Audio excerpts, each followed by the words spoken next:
Le grand méchant loup vegan a une petite copine grenouille et un petit copain rat. Moi c'est Juju et chaque semaine je t'apprends un truc sur l'animation en plus de moi-même en faire. Récemment on a tous entendu parler de cette pub d'Intermarché qui a fait le tour de la planète. Le loup végétarien un peu trop fan de Claude François qui décide du jour au lendemain de devenir piscivore.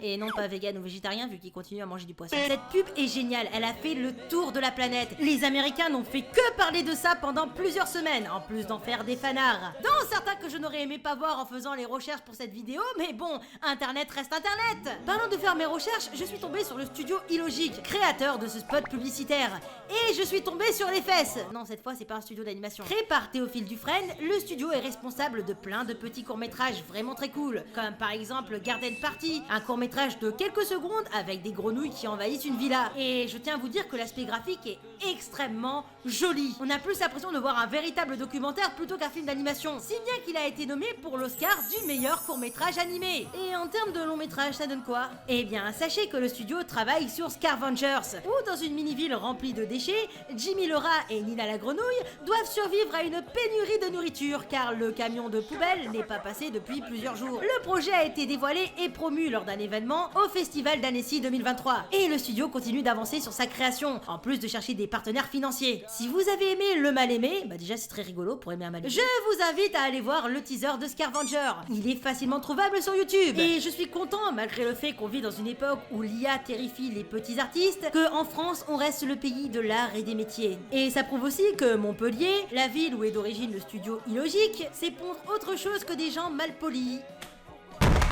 Comment ça, mon ref? Ils ont aussi un super centre commercial. L'Odysseum, c'est vraiment trop cool.